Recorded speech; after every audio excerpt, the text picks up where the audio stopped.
coordenar um estudo desse, de onde partiu assim essa motivação para você buscar esses apontamentos aí, Natália?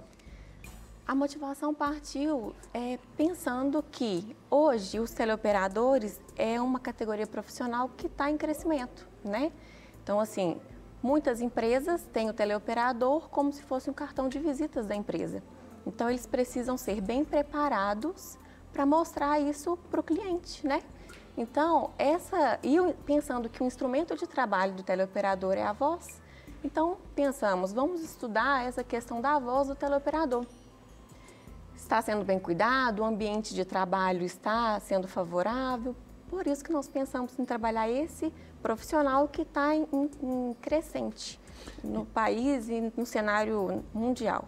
E quando a gente fala assim, por exemplo, desses teleoperadores, só para a gente levar conhecimento ao público de casa que nos assiste agora, não existe uma regulamentação, por exemplo, trabalhista que fiscalize ou que normatize essa atividade.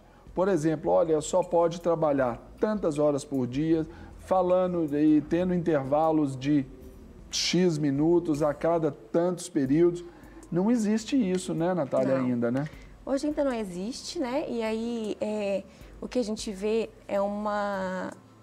é inconstante. As empresas, tem empresas que trabalham 6 horas diárias, empresas que trabalham 8 horas diárias e com períodos que fala a lei trabalhista no sentido de lanche, de almoço, não no sentido de repouso vocal. Que foi bem genérico e que serve para todos. Para todos os trabalhadores, isso mesmo.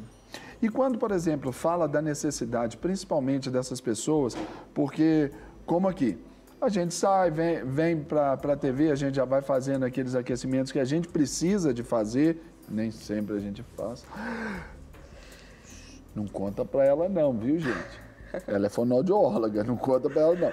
Mas a gente vem fazendo, vai fazendo, fazendo tudo que a gente precisa fazer, a gente já tem esse preparo e já tem essa orientação. O teleoperador, ele não conta necessariamente com esse tipo de auxílio profissional. E por desgastar tanto, e também por um outro lado da balança ter a necessidade de trabalhar, então se dedica àquilo ali e segue o baile, né?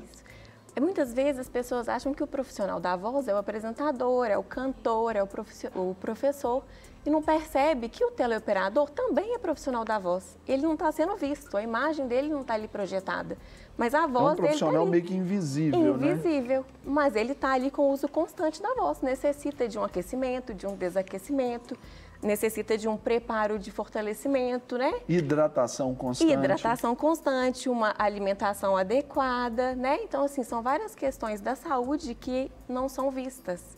E são profissionais da voz que precisam desse cuidado. E esse percentual aqui é muito importante quando diz aí, nos aponta, 86%. Ou seja, a maioria tem algum tipo de problema.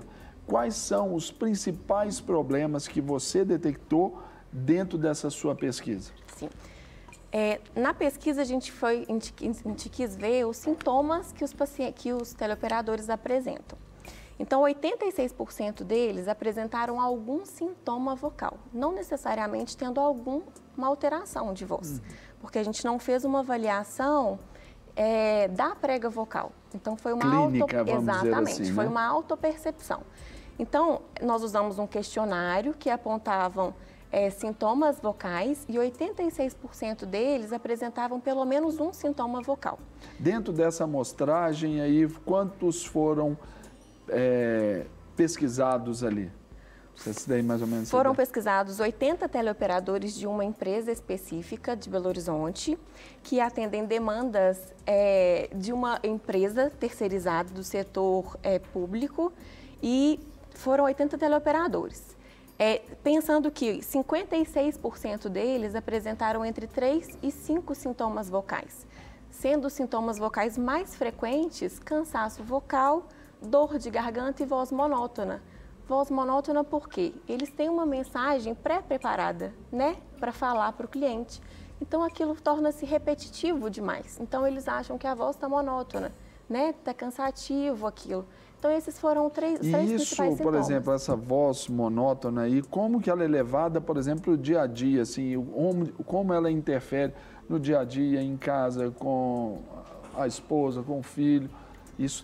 Qual é o problema que isso gera? Pode gerar um problema no sentido da monotonia, a gente não tem uma expressão na voz, né? A gente precisa de expressividade.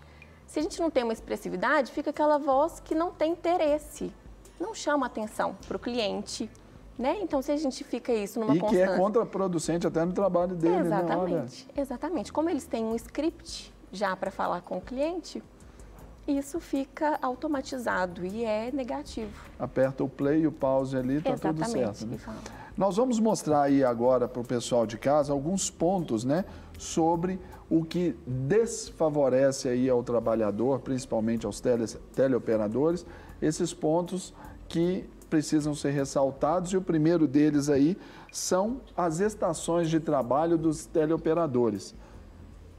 Isso também faz parte dessa condição do trabalho, né? Assim, de exercer bem a tarefa, não é? Isso. Como mostrou a imagem, as estações de trabalho são baias mesmo, né? São vários teleoperadores, um ao lado do outro, sem proteção acústica, todo mundo falando ao mesmo tempo com o cliente. Isso gera uma competição sonora muito grande. Aí a gente pode pensar também nesse ambiente, como muita gente... Nós estamos saindo aí do inverno, né? Já batendo as portas aí da primavera, tem muito frio, ambientes fechados, ali a imagem ilustra uma parte disso. Normalmente tem um ar-condicionado, normalmente tem um ventilador muito próximo, além talvez até do calor, em contraste ali o calor do próprio equipamento, do computador. Isso também na estação de trabalho, isso conta também, não é, Ana? Isso conta. Hoje, a gente tem a ANR, que é a norma regulamentadora 17, que fala do ambiente de trabalho, né, do ambiente laboral. E ela já fala de alguns ajustes de temperatura e de ventilação que são ideais para o trabalho. Então, o que a gente observa é que, na maioria das vezes, nesse ambiente de trabalho, eles ainda não seguem muito bem essa norma, sabe? Então, esse desajuste pode causar um ressecamento do trato vocal, consequentemente gerando um esforço para falar. Então, esse esforço para falar gera, consequentemente, um sintoma vocal que posteriormente pode até desencadear uma alteração vocal propriamente dita, né? Chegando um nódulo, uma rouquidão, alguma coisa que precise de um tratamento e não só uma prevenção. Não quer ficar um segundo por fora da nossa programação? Agora você pode nos acompanhar através das plataformas digitais. Não perca tempo, acesse, curta e siga-nos. Fique por dentro de tudo o que acontece por aqui. Rede Super, inspirando você.